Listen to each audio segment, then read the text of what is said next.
Hello everyone, I hope you've had a good week. My name is Jake. My channel is Jake Trades and Invests, where I take a look at what's happened in the markets and top commodities for the week and analyze the price action and talk about where I think the price may be headed. So with all of that said, let's go ahead and jump into our first chart. We're going to take a look here at gold. It looks like we had a pretty strong week this week in gold.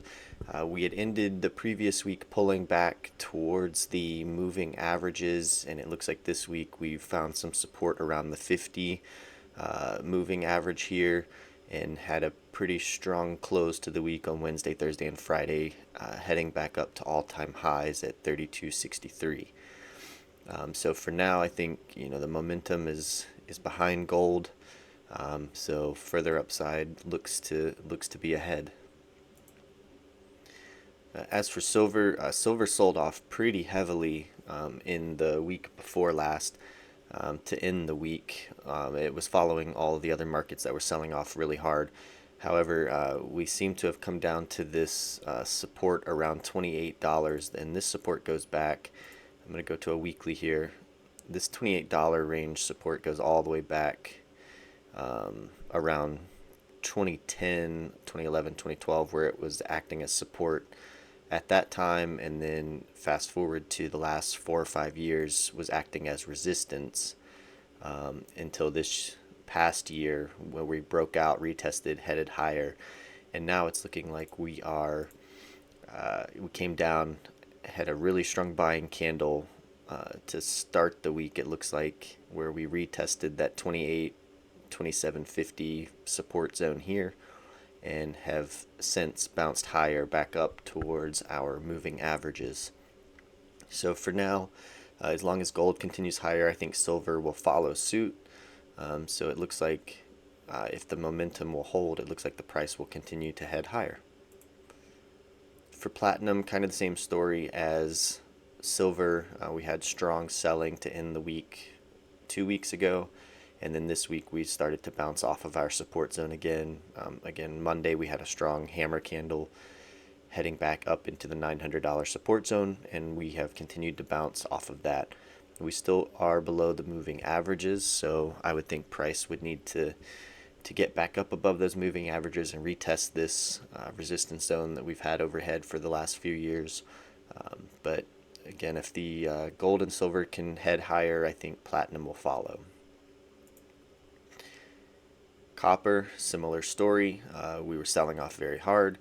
We came back down and tested our support zone around $4, as well as it's kind of a retest of our resistance zone that we had from this falling, this downward trend line here where we had touched the highs previously. So now we've retested that and bounced, and copper looks good to continue higher. Crude oil, we fell below our support zone the other week, but we've, like the other commodities, have had a strong buying day within the week. So at the time being, it looks like price wants to come back up and at least test the $66 range.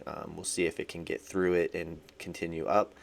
But I would think with this much buying pressure coming in down here, that I think the price will at least come up and retest that support zone. And we'll see if it acts as resistance. We've got the moving averages in that area as well, so I would think it would at least be a good short-term play to look at buying this bounce and then selling out around the $66. But this is not financial advice, this is just my opinion. For natural gas, we've come back towards the 200 moving average. Looks like we've got some buying coming in. So this could be a good buying area right now.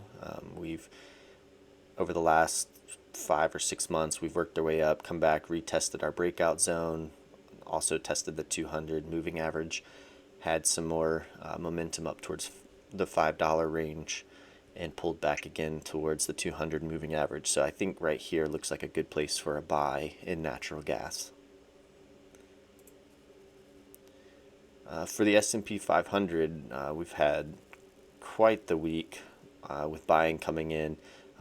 We ended the week the week before last with all of these gaps down.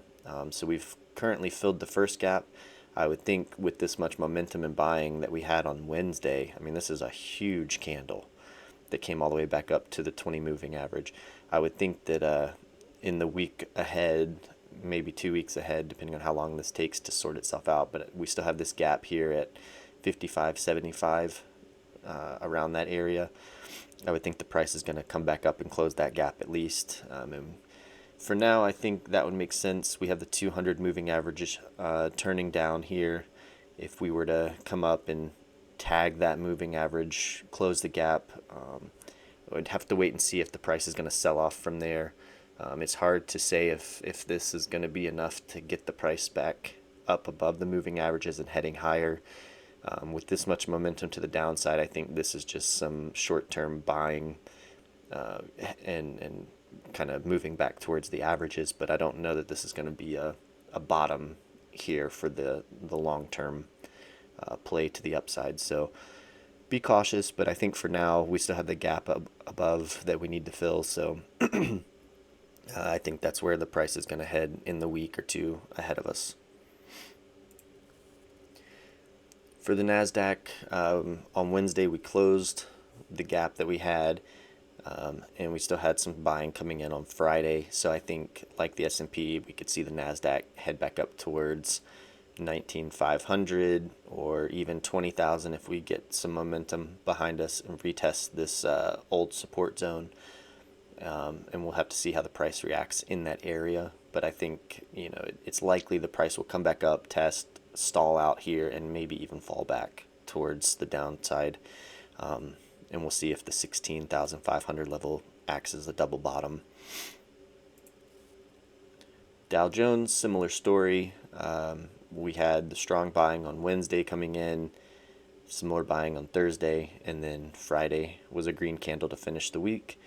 We've closed one of the gaps, but we still have a little bit of gap here at 41,750 in that area, which also coincides with the 50 and the 200 moving average. So I think price will naturally head back up towards that area, fill the gap, and possibly stall there before heading lower. But I could be wrong. I think the price could blow right through that level and head back towards the highs. But we'll have to wait and see on that. But that's my guess for the short term, is that price is going to close the gap, touch the moving averages, and then fall. The same with the Russell. So we were at let me zoom out here. So we have this long-term support line coming up through here that's gone back all the way to 2009.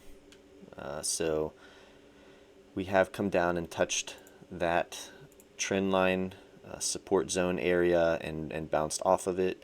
We do have a little bit of gap up at the $2,000 level, which is where our previous support was at. So I think for the short term, the Russell could get a bounce in the next week or two up towards 2,000 and retest that support zone, which would now be a resistance area. And then we've also got the 50 moving average coming down to that area as well. So I think all of that would coincide with stalling out in the price, just like the other indices. And then the price would most likely come back down to our trend line here and retest. And we'll see if it bounces from there.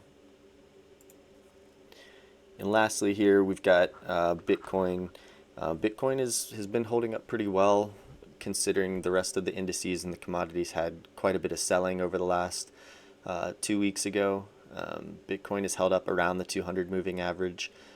We've filled this gap a couple of weeks ago that I talked about that was back here at the end of 2024. We bounced off of it with a small bounce, came back down, kind of took out the lows from that bounce down here around 75,000, and then we've pushed back up above the 200 moving average. And right now it looks like Bitcoin wants to continue to push higher. It looks like we've got a little bit of a resistance zone now overhead. So I think if the price can get back above the resistance zone and get back above the moving averages and hold, Bitcoin looks like it may continue to head higher in the short term.